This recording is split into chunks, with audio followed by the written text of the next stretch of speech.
Punjab election काबीना ने फैसला कर लिया। वज़ीर-ए-आज़म शहबाज शरीफ की ज़ेर सदारत वफाकी काबीना के इजलास में पंजाब के आम इंतखाबात के लिए फंड की मंजूरी का मामला पार्लियामेंट के मुश्तरका इजलास पर छोड़ दिया गया है। सुप्रीम कोर्ट ने पंजाब में इंतखाबात के लिए वजारत खजाना को 21 अरब रुपए इलेक्शन कमीशन को देने का हुक्म दिया था और इलेक्शन कमीशन को हिदायत की थी कि 11 अप्रैल तक रिपोर्ट अदालत में जमा कराई जाए। वज़ीर-ए-आज़म ने वीडियो लिंक पर वफाकी काबीना के इजलास की सदारत की, जबकि बेशतर काबीना अरकान भी इस वीडियो लिंक पर इजलास में शरीक हुए। इजलास में वफाकी वज़ीर रियाज पीरज़ादा, साजिद तूरी, वज़ीर-ए-आज़म के मुशीर अमीर मुकाम, वज़ीर हुसैन मौलाना अब्दुल वासे, वज़ीर मुमलिकत हाशिम मोतज़ी वज़ीर-ए-आज़म हाउस में इजलास में शरीक हुए।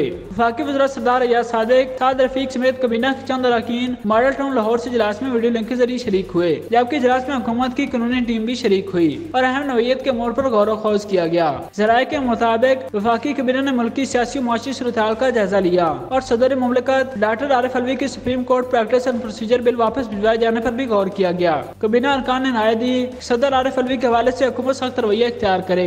इजलास में पार्लियामेंट की बालादस्ती यकीनी बनाने के लिए किसी भी दुआ में न आने का असम भी किया गया। ज़राए ने यह भी बताया है कि वफाकी काबीना के इजलास में पंजाब इलेक्शन के लिए फंड की मंजूरी नहीं दी जा सकी और काबीना ने पंजाब में इंतखाबात के लिए फंड का मामला कौमी असम्बली को भिजवाने की मंजूरी दी है और अब इसका फैसला पार्लियामेंट करेगी।